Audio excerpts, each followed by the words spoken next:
आप एक मुसलमान को आतंकवादी बता सकते हो, लेकिन शायद एक Hindu x naval officer, teacher, professor mother की बेटी को आतंकवादी बताना थोड़ा ज़्यादा हो जाएगा, कन्वीनियंट नहीं होगा।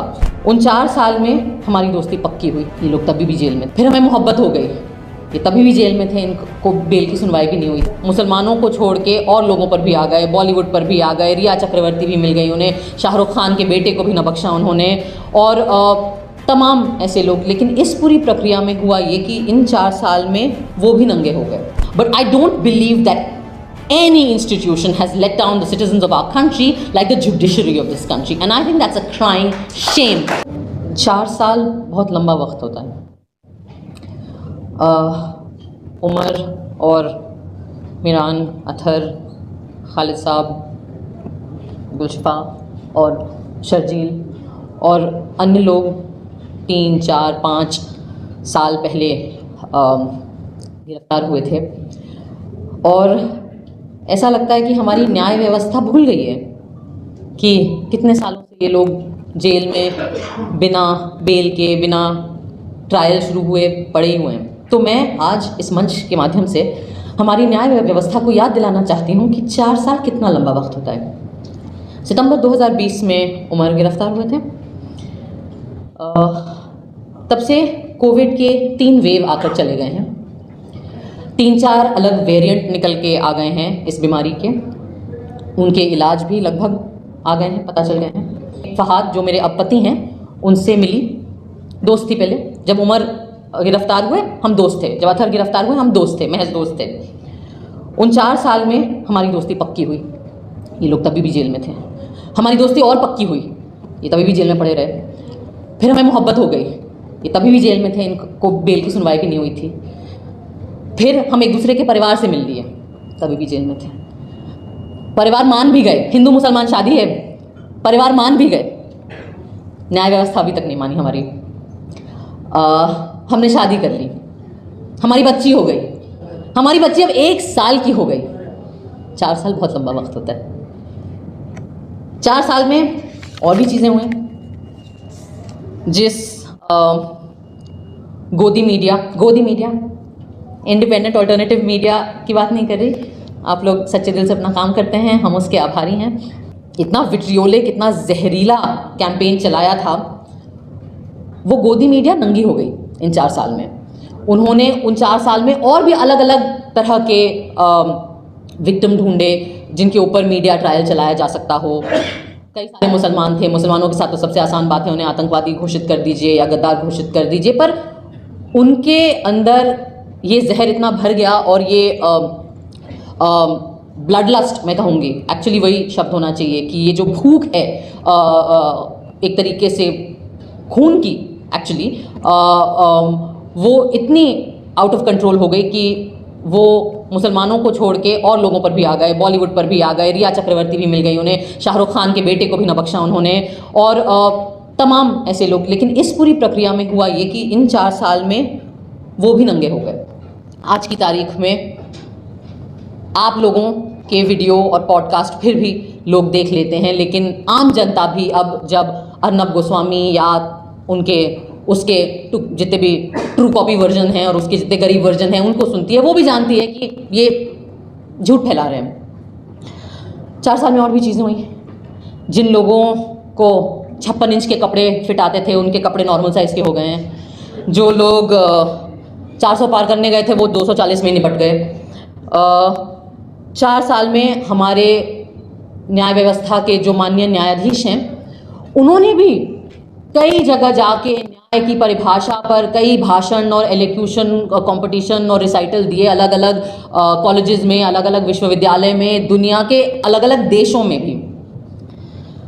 4 साल में इस देश का एक कन्विक्टेड, मैं नहीं कह रही हूँ, हमारी न्याय व्यवस्था ने जिसको कन्विक्ट किया है रेप का, वो इंसान राम रहीम, वो भी 4 साल में 10 बार बेल और पैरोल पा गया। 4 साल में गुजरात सरकार ने नई किस्म की बेशर्मी की हदें पार करी और बिल्किस बानो के कन्विक्टेड रेपिस्ट को अच्छे व्यवहार के तहत रिहा भी कर दिया। उस पे ज़्यादा चूं भी ना हुई पहले तो, फिर जब आउटरीच बना सोशल मीडिया पे, इंडिपेंडेंट मीडिया में जो एक्टिविस्ट लोग हैं उनके तहत, 4 साल में चलो गिर के सुप्रीम कोर्ट ने उस कन्विक्शन को, उस रिहाई को भी ओवरटर्न करने का टाइम आ गया। लेकिन 4 साल में हमारी न्याय व्यवस्था को इतना वक्त नहीं मिला कि जिन लोगों को, और ख़ास करके वो चुनिंदा लोग, मैं उस पर भी आना चाहूँगी कि जिन लोगों को झूठे इल्ज़ामात तहत, और जो सबको पता है क्योंकि वीडियो एविडेंस है, आज की डेट में अलग अलग मीडिया पे काफ़ी सारा एविडेंस है, झूठे इल्ज़ामात के तहत गिरफ्तार किया गया, उनके खिलाफ, कई लोगों के खिलाफ ट्रायल भी उन्होंने शुरू करने का वक्त उन्हें नहीं मिला।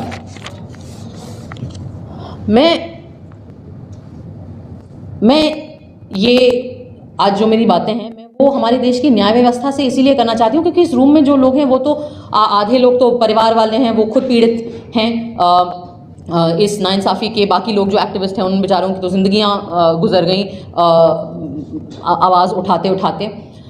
पर मैं आज ये सवाल जो है और ये बातचीत एक दूसरे से नहीं, मैं आप लोगों के माध्यम से ये बातचीत हमारी न्याय व्यवस्था से करना चाहती हूँ। हमारे देश में इक्वालिटी बिफोर द लॉ ऐसा माना गया है कि हमारा संविधान हमें हक देता है कि इस देश में जो न्याय व्यवस्था है, जो लॉ है, उसके सामने सब लोग बराबर हैं। पर ये बातें सिर्फ ऐसे शब्दों में बोल के अच्छा महसूस कर लेना या ये मोटी मोटी किताबों में इसके ऊपर व्याख्या करना काफ़ी नहीं होता है। इक्वालिटी लॉ का कोई मतलब नहीं है अगर equal treatment before the law नहीं होगा। मैं आज आपसे एक बात शेयर करना चाहती हूँ, आई डोंट नो कितने लोगों को पता होगी। जिस केस में उमर जेल में है अभी, या वन ऑफ द केसेस जिसमें उमर जेल में है अभी, उस केस में कई पिटिशन दाखिल हुए थे, उनमें से 2-3 में मेरा भी नाम था क्योंकि जिस तरीके से CNRC में उमर अलग अलग जगह पे जा रहा था, हम लोग, कई लोग जा रहे थे अलग अलग जगहों पे भाषण देने और बात करने। और मुझे याद है जिस तरीके से सब लोग सोशल मीडिया का इस्तेमाल कर रहे थे, हमने भी किया था। और जिस रात JNU पे अटैक हुआ था, मुझे याद है जनवरी 5 वो रात थी, और मैं ऑब्वियसली बहुत परेशान थी। हम लोगों को मैसेजेस कर रहे थे, वीडियोस भेज रहे थे, और मैं वो वीडियोस पोस्ट करके कह रही थी कि JNU में ये हो रहा है, सड़कों पे आइए, आप लोग सड़कों पे आइए, पीसफुल JNU के गेट पे आइए, वहाँ इकट्ठा होइए। तो जिस तरीके का क्लिप उमर का सर्कुलेट हुआ था, जिस पर फाइनली उसके ऊपर अरेस्ट हुआ, उस तरीके के मेरे लिया गया था और मेरा भी नाम कई पिटिशंस में आया। और जैसा कुणाल ने कहा, आई सपोज ये मेरे एक्सीडेंट ऑफ माई बर्थ जिसको कहते हैं, कि इत्तेफाकन मैं हिंदू घर में पैदा हुई, इत्तेफाकन मैं एक सवर्ण परिवार में पैदा हुई, इत्तेफाकन मैं ऐसे परिवार में पैदा हुई जो खुद पढ़ा लिखा था अंग्रेज़ी माध्यम में, इत्तेफाकन मैं अंग्रेज़ी माध्यम में पढ़ी लिखी हूँ और बोल सकती हूँ। आप एक मुसलमान को आतंकवादी बता सकते हो, लेकिन शायद एक Hindu x naval officer, teacher, professor mother की बेटी को आतंकवादी बताना थोड़ा ज़्यादा हो जाएगा, कन्वीनियंट नहीं होगा हमारी मीडिया के लिए। उसमें शायद ऐसा हो सकता है कि आप जो झूठ, जो जहर फैलाते हैं वो लोग नहीं स्वॉलो करें बाकी उतनी आसानी से। तो मुझे अक्सर लोग बोलते हैं कि क्यों तुम इतना चपड़ बोलती हो, तुम चुप क्यों नहीं रह सकती हो, तुम्हें अपनी फिल्मों में काम करने में तुम क्यों संतुष्ट नहीं हो, तुम्हें क्या ज़रूरत है कि हर मुद्दे पे, हर ऐसे सामाजिक मुद्दे पे, पॉलिटिकल मुद्दे पे, न्याय के मुद्दे पे तुम अपना मुंह उठा के बात करती हो। और मेरा जवाब हमेशा यही होता है, क्योंकि मैं इसलिए आज आज़ाद घूम रही हूँ, यहाँ पे स्वतंत्र हूँ, अपनी ज़िंदगी जी रही हूँ, अपनी बच्ची की बर्थडे पार्टी मना रही हूँ, बढ़िया शादी करी मैंने, ढोल बजवाए, क्योंकि इत्तेफाकन मुझे एक प्रिविलेज मिल गया मेरी आइडेंटिटी का। और वो जो मेरा प्रिविलेज है, वो अब मेरी जिम्मेदारी है कि जिन लोगों को इत्तेफाकन, जिनके नाम मुझसे अलग हैं, या जो मुसलमान नाम है, या जो दलित नाम है, या जो माइनॉरिटी के नाम हैं, और उनके ऊपर अगर जुल्म हो, तो मुझे जो चीज़ जो मेरी रक्षा कर रही है, मेरी जिम्मेदारी है कि मैं उस प्रिविलेज के दम पर अपनी आवाज़ उनके लिए उठाऊं।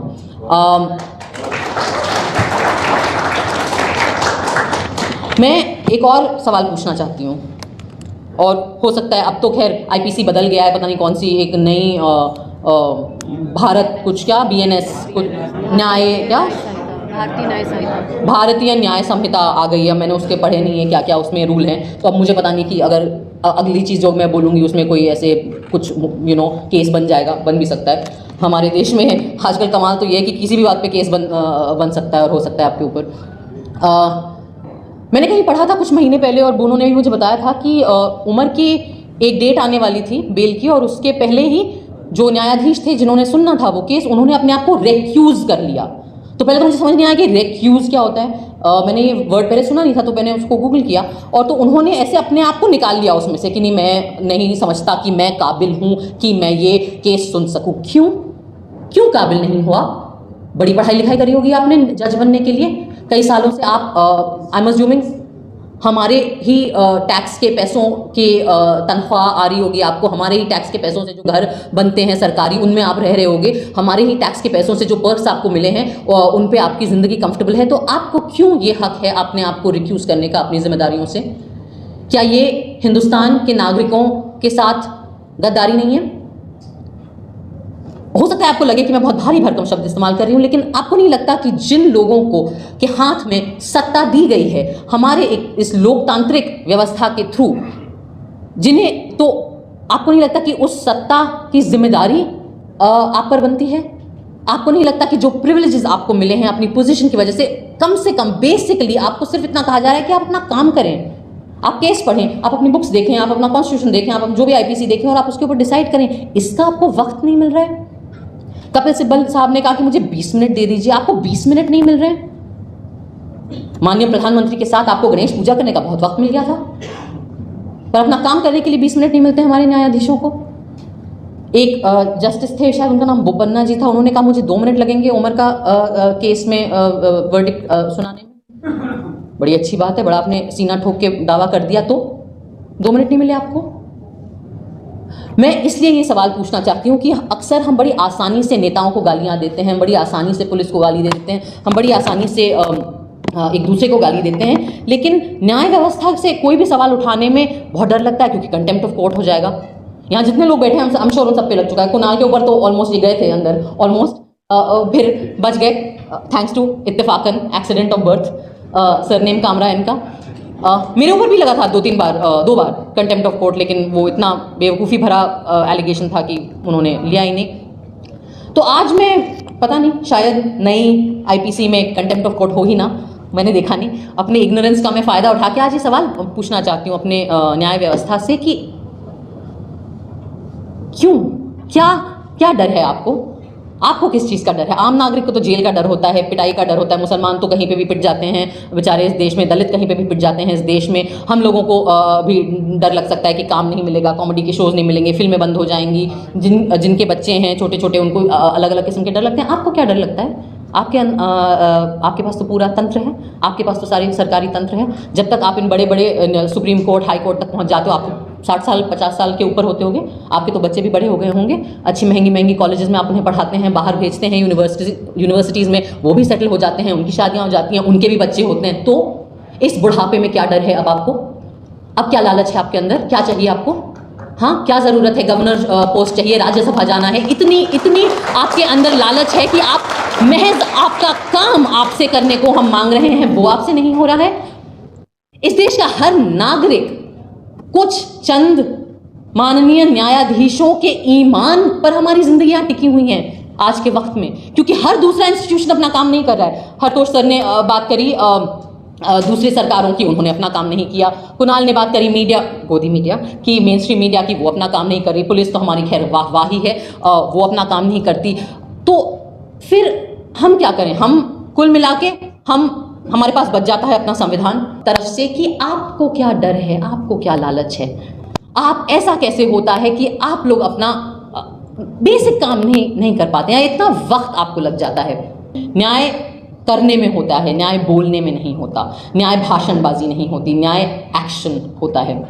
और आज मैं ये बोलना चाहूँगी कि मुझे इस देश के नागरिकों के साथ कई लोगों ने गलत किया।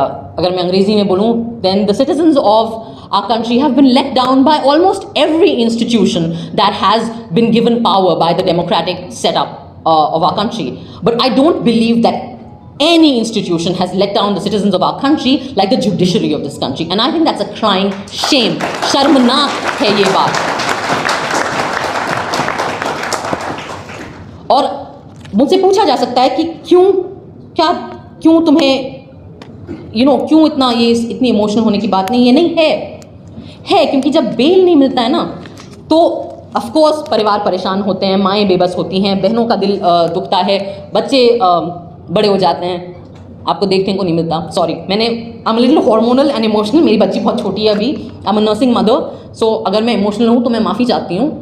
लेकिन मैं आपका ध्यान या मैं आपको रिमाइंड करना चाहूँगी, मैं हमारे न्याय व्यवस्था को रिमाइंड करना चाहूँगी कि बेल की सुनवाई टाइम से नहीं करना सिर्फ एक नहीं हुआ हो गया ये नहीं होता है.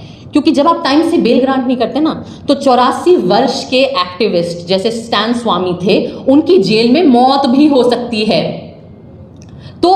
तो ये जो आप पर जो भार है और आपने जो अपनी जिम्मेदारी सही वक्त पे नहीं करी है, उसका प्राइस बहुत ज़्यादा होता है और वो बहुत गलत होता है. और वो हर किताब में, हर धर्म के आस्था के नज़रिए से देखें आप, हर लीगल एंगल से देखें तो वो घोर नाइंसाफ़ी है. और अगर हम आगे इसी पथ पे चलते गए तो मैं बिल्कुल 2-2 कह सकती हूँ कि इस देश की मेन स्ट्रीम मीडिया जो है उसके हाथों पे खून है.